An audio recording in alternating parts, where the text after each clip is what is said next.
अच्छा है, यहाँ पर अब हम एसक्यूएल स्टार्ट करने लगे हैं। जो डाटाबेस का आगे एक टॉपिक है, डाटाबेस के अंदर जो क्वेश्चंस आएंगे वो एसक्यूएल से ही आएंगे ज़्यादातर। एसक्यूएल बेसिकली होता क्या है, ये एक स्ट्रक्चर्ड क्वेरी लैंग्वेज होती है जिसमें जो डाटा हमारे पास होता है वो एक स्ट्रक्चर की फॉर्म में होता है और उसको हम टेबल्स में या तो रिप्रेजेंट कर रहे होते हैं या शीट्स में या किसी रिलेशन में।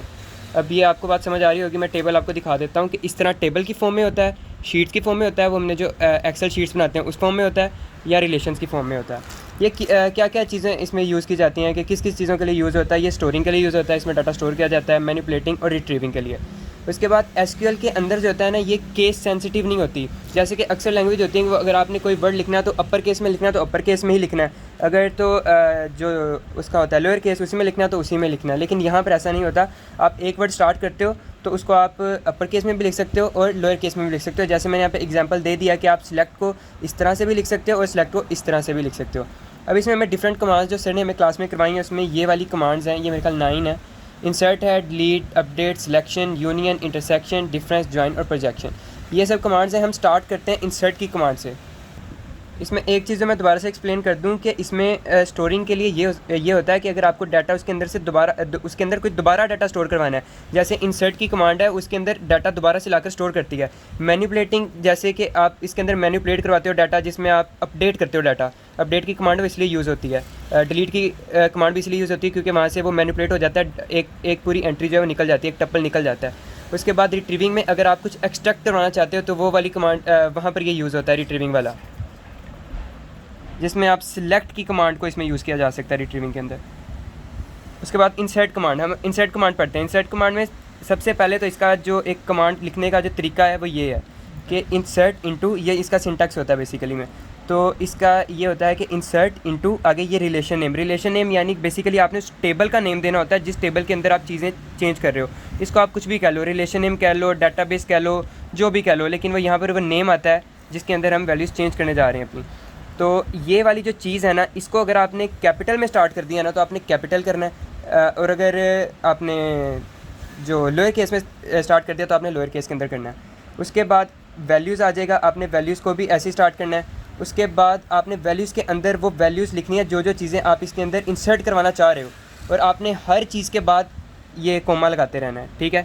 और अगर आप उसको अपने डाटा को वहीं पर एंड करना चाह रहे हो, आपके पास एक ही स्ट्रीम है, एक ही कमांड को अगर आप वहाँ पे एंड करना चाह रहे हो, आपके पास एक ही स्ट्रीम आई हुई है जिसको आपने इंटर करवाना है, तो आप यहीं पर इसके बाद सेमी कोलन लगाओगे। सेमी कोलन का मतलब होता है कि मेरा ये एंड हो चुका है, इसको बेसिकली एंड कोड बोलते हैं, ठीक है। अगर आप ये नहीं लगाओ और यहाँ पर एक केला कोमा लगा दो तो इसका मतलब यह है कि अभी मेरे आगे भी चल रहा है और आपने जो बाकी एंट्रीज़ लेनी है वो अगले से अगले सेट में इंक्लूड करनी है। ये मैं आपको बेहतर तरीके से टेबल के साथ समझाता हूँ।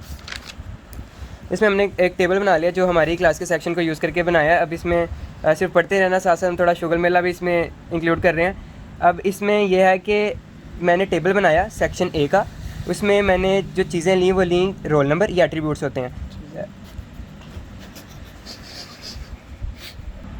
अच्छा, इसमें जो एट्रीब्यूट्स लिए हुए हैं वो ये है, रोल नंबर है, नेम है, लैब ग्रुप है और जीपीए। अब इनको लिखने का भी एक तरीका होता है। अब इनको लिखने का जो तरीका होता है वो ये होता है कि आपने रोल नंबर लिखना है ना, तो बेसिकली जब हम करते हैं तो इनके दौरान स्पेस डालते हैं। आपने यहाँ पर स्पेस नहीं डालनी। जैसे लैब ग्रुप है, आपने दरमियान में स्पेस नहीं डालनी, आप इसको ऐसे साथ साथ लिखना है। और जो पहला इसका होता है वो तो हमें पता ही होता है, तो वो कैपिटल लिखना है और यहाँ पे बाकी सारे स्मॉल लिखने हैं और इनमें स्पेस नहीं होनी चाहिए, मेन बात। उसके बाद ये रोल नंबर, मैंने एक रोल नंबर वाली एंट्री बनाई, ये नेम वाली की एंट्री बनाई, ये लैब ग्रुप वाली एंट्री बनाई और जीपीए वाली, ये जीपीए जो सैफ का सबसे ज़्यादा आ रहा है, ठीक है। अच्छा, ये वाला जो जीपीए ये सबसे ज़्यादा आ रहा है, तो इसका अब हम करेंगे क्या कि जब हम डिलीट कमांड यूज़ करेंगे तो हम यहाँ से ये वाली जो एंट्री है डिलीट करेंगे ताकि हमारी क्लास की एवरेज नीचे आ जाए। ये हमारी क्लास की एवरेज बहुत ऊपर जा रही है इस वजह से। उसके बाद अब ये होगा कि इंसर्ट इनटू, जैसे मैंने पीछे बताया कि इंसर्ट इनटू यूज़ होगा। उसके बाद आप यहाँ पर ये करोगे कि सेक्शन, ये जो इस सेक्शन का नेम है, जो इस टेबल का नेम है, आप वो लिखोगे। ये है मेरे टेबल का नेम, मैंने उसके अंदर ये कमांड, ये वाली जो चीज़ है ये यूज़ की हुई है, तो यहाँ पर भी हो जाएगा। उसके बाद अब मैं सब पहले आप लोगों को क्वेश्चन एक्सप्लेन कर देता हूँ कि क्वेश्चन किस तरह से आएगा। तो इस तरह से आएगा कि आपको कहा जाएगा कि insert a new record of student with details. ये उसने आगे डिटेल दी हुई है। वो कहता है कि एक स्टूडेंट का मैं आपको डाटा दे रहा हूँ, इसके अंदर इसी टेबल के अंदर इंसर्ट करके दो मुझे। डिटेल उसने दे दी कि ये रोल नंबर है, उसका रोल नंबर है, नेम है, उसके बाद लैब ग्रुप है और ये जीपीए है। ये उसने इसका हमें डिटेल दे दी हुई है जो मैं इंसर्ट करवाने लगा हूँ। सबसे पहले कि मैं इसमें इस तरह से करूँगा कि जो मैंने टेबल का यहाँ पे आपको बताया था कि रिलेशन नेम जो होता है वो बेसिकली टेबल नेम होता है। तो टेबल नेम यहाँ पर सेक्शन ए है, मैं टेबल नेम लिखूँगा, उसके अंदर जो जो चीज़ें इधर एट्रीब्यूट्स में गिवन है मैं वो सब लिखूँगा। रोल नंबर, नेम, इसके अंदर जो केस है, जो लेटर्स हैं वो सेम होने चाहिए, यानी कि रोल नंबर का आर कैपिटल है तो यहाँ पर कैपिटल होना चाहिए, एन कैपिटल होना चाहिए। उसके बाद यहाँ पे कोमा लगाऊंगा, नेम कोमा लगाऊंगा, लैब ग्रुप कोमा जीपीए। इसमें जो जो चीज़ें हमने इंसर्ट करनी है ना बेसिकली वो लिख रहे हैं। अगर यहाँ पे मेरे पास एक और टेबल में एक और चीज़ होती, अगर वो कुछ भी होती तो मैं उसको यहाँ पे ना लिखता, क्योंकि मेरे पास ने डाटा में ये कहा है कि मुझे ये वाली चीज़ें डालनी है। उसके बाद यहाँ पर वैल्यूज़ में अब मैं इस तरह से लिखूँगा कि वैल्यूज़ में सबसे पहले यहाँ पे आप ब्रैकेट लगाओगे, ठीक है। पहली चीज़ उसने रोल नंबर बताई है, रोल नंबर जो है मैं ऊपर उसको बता चुका हूँ कि मेरा पहली चीज़ जो आपने लिखनी है वो रोल नंबर लिखना है, तो ये रोल नंबर है। अब इसमें क्या होता है कि आपने याद रखना है कि जो नंबर्स होते हैं ना, नंबर्स उसमें आपने इन्वर्टेड कोमास नहीं लगाने होते, जो बाकी लेटर्स होते हैं उनके अंदर इन्वर्टेड कोमास लगाने होते हैं। अच्छा, इसमें यह मैंने आपको ये पहले ही बता दिया है कि यहाँ पर इन्वर्टेड कोमास इसमें नहीं लगाने, ये बात हमें सर ने भी बताई थी कि आपके पास जो डिजिट्स हैं इनमें नहीं लगाने, उसके बाद अल्फ़ाबेट्स जो आते हैं उसमें लगाने हैं। अब अल्फ़ाबेट्स मेरे पास अब ये नेक्स्ट आ रहा है, इसमें नेम आ रहा है, तो मैं इसको हुनैन को इंसर्ट करवा रहा हूँ इस डाटा के अंदर। ये दूसरे सेक्शन से मैं अपने सेक्शन के अंदर इस बंदे को इंसर्ट करवा रहा हूँ, जो आया भी दूसरे सेक्शन से हुआ। उसके बाद लैब ग्रुप की जगह उन्होंने मुझे बता दिया कि A1 लैब ग्रुप है, ठीक है। उसके बाद जो इसका जो ये कोमास आपने ध्यान रखना है कि कोमास लाजमी लगाने हैं, और जो GPA है वो इसका वो मुझे बता रहा है वो 3.00 है।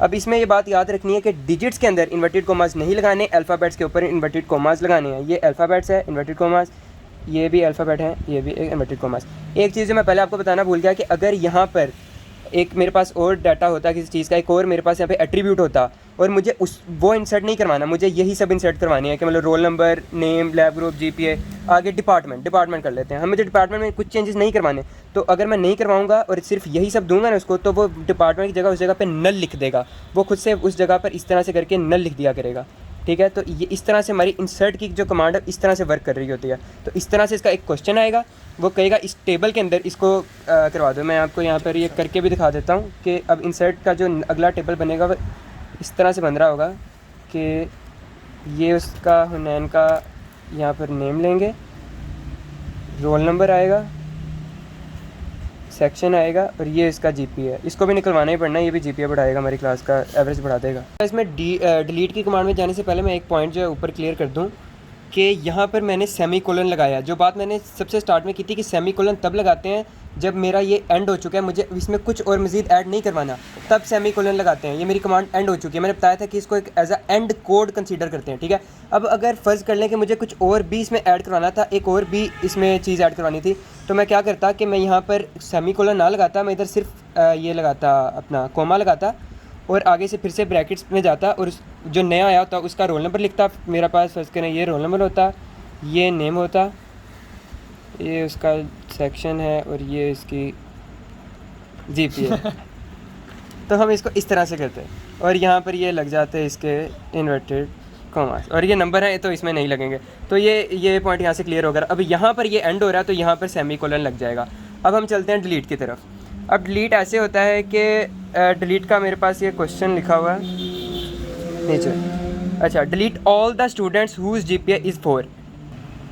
अच्छा, अब यह है कि delete all the students from section A whose GPA is 4, ठीक है। कि जिसका भी इस टेबल के अंदर, इस सेक्शन A वाले टेबल के अंदर GPA 4 आया उसको डिलीट करवाना है मुझे, ठीक है।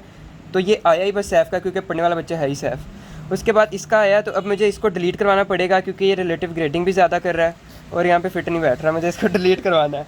तो उसके लिए डिलीट की कमांड इस तरह से होती है कि डिलीट फ्रॉम, इस तरह से कमांड लिखी जाती है। फिर आगे से रिलेशन नेम यानी कि वही टेबल का नेम, वेयर आगे से आएगा, उसके बाद GPA इज़ इक्वल टू 4, इस तरह से इसको करेंगे, ठीक है। अब मैं इसको आगे करता हूँ कि डिलीट फ्रॉम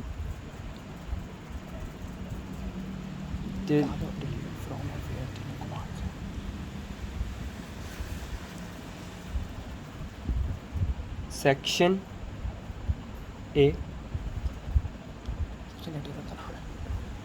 जिसके अंदर जो सेक्शन है वो टेबल का नाम है, ये मैंने यहाँ पे क्लियर कर दिया हुआ है। और ये जो फ्रॉम होता है, वेयर होता है, उसमें मैंने इनटू यूज़ कर लिया था, इनटू, फ्रॉम, वेयर, ये सब कमांड्स हैं, ठीक है, जो इन चीज़ों को परफॉर्म करवा रही होती हैं आगे चल के। तो वेयर भी एक कमांड, और ये मुझे बड़ा लिखना था सारा, इस तरह से। तो वेयर